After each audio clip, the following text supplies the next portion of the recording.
Good morning. What a spectacular day to be here. Anytime the president comes to visit, he knows he's welcome. The First Lady's always welcome. Some may have noticed that the Empire State Building was lit up in the colors paying tribute to the First Lady's favorite team. Okay, that's how I'm going to spin that one.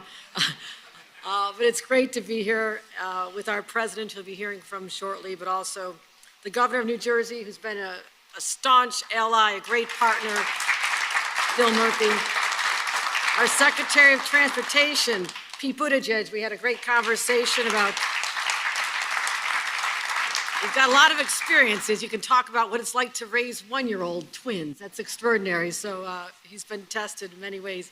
I know that our Mayor Eric Adams is here as well. We've been to many events this week, including the opening of the first train station in 67 years in the nation, Grand Central Madison. We got that done. We have our Senator, Majority Leader Chuck Schumer has joined us. You'll be hearing from him shortly. Our Senator Kirsten Gillibrand, members of Congress have joined us. Senator Bob Menendez, I know, is also here as well. And just if I can give a special shout out to the people who make everything happen when it comes to transportation. Rick Cotton, the Executive Director of the Port Authority. Rick Cotton, thank you for all you do. Jano Lieber, Chair of the MTA. Stephen Gardner, the CEO of Amtrak. Anthony Kosha, the Chairman of the Board of Amtrak, and all of our great partners, and the men and women of labor. Thank you. Thank you for what you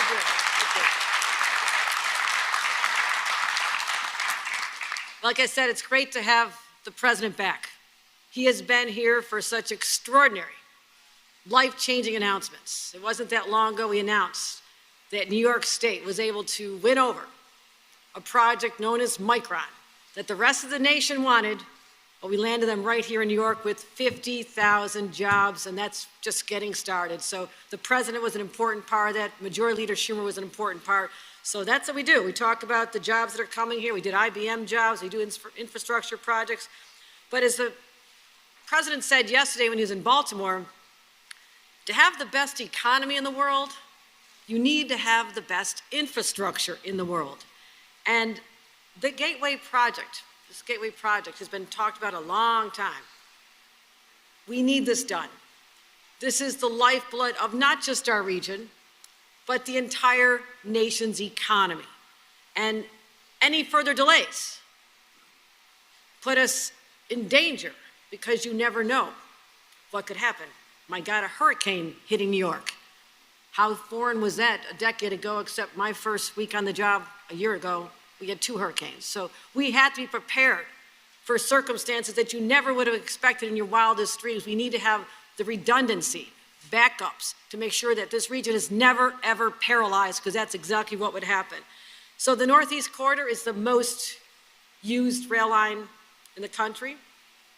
It's not just an economic driver for New York and New Jersey, which is very important to us. That should be good enough. But there's the rest of the country that's also relying on this, and our members of Congress who need to get back and forth to their jobs in Washington. I see Congressman Goldman in the front row there, worried about getting back. So we also know that the more we can entice people to use our train system, we're promoting a cleaner, better environment for our children and our grandkids. And that's what's so important to us. So today we announce the concrete casings. We're celebrating. Only people in this room get excited about concrete casings, I assure you. But we do. We're excited because this is a milestone. This means things are starting to happen. No more talk. We had 4 presidents, 5 governors, had a lot of talk. That's just in our state. Now things are starting to happen. And you are all here to witness this, the beginning of something that's going to be extraordinary, that people years from now will say, it was bold, it was audacious, and not for the faint of heart. But just like we do in New York and New Jersey, we said we go boldly into projects like this because it's an essential episode that must happen. And if we don't do this, if we fail future generations, we'll be scorned upon should anything happen to this critical lifeblood of our region. So we know the great potential. We're going to make this investment, but this federal money, thank you, President Biden, for understanding how important this is. We cannot do this alone. The Secretary knows this. He's always being asked all the time for money. It's like when I'm walking around Albany, the mayor, everybody's got their hands out. I understand this, but now it's my chance to have my hands out. And I'm going to take advantage of this, almost $300 million in funding to be a catalyst to get this project going, the first demonstrative step to make this historic project a reality. And let's not forget, we love infrastructure, moving people, all this. 72,000 jobs are associated with this project. I think that gets a round of applause because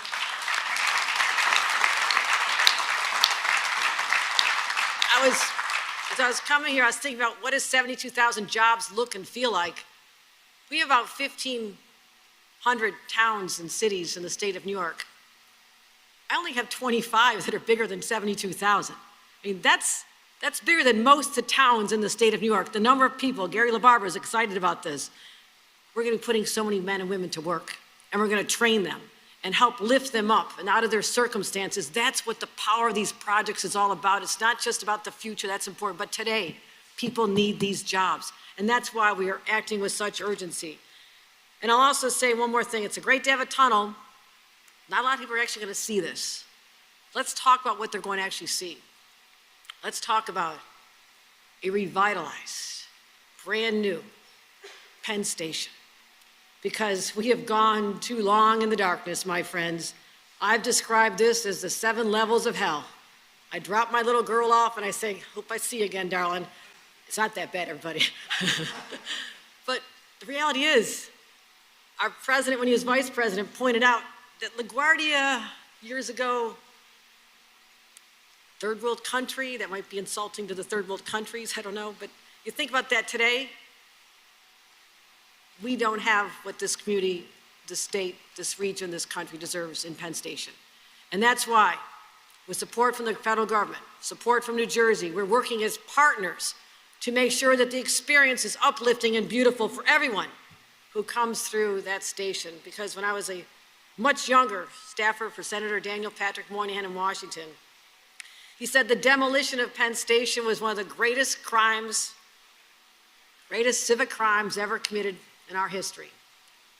Well, we have a plan to solve that crime, Senator Moynihan. We're going to fix it. We're going to get it right. And so we will have a project that's worthy of this community, worthy of our neighbors in New Jersey and everyone who visits. So I'm excited. I love projects like this. I must have played with a lot of Legos when I was a little kid. I definitely had a train set because this is energetic. This says we're moving forward. We're not stagnating in the past or the COVID world that paralyzed us for too long. We're reaching out into the future and seizing it with gusto. And I'm energized, excited. I'm so proud to be here today with President Joe Biden,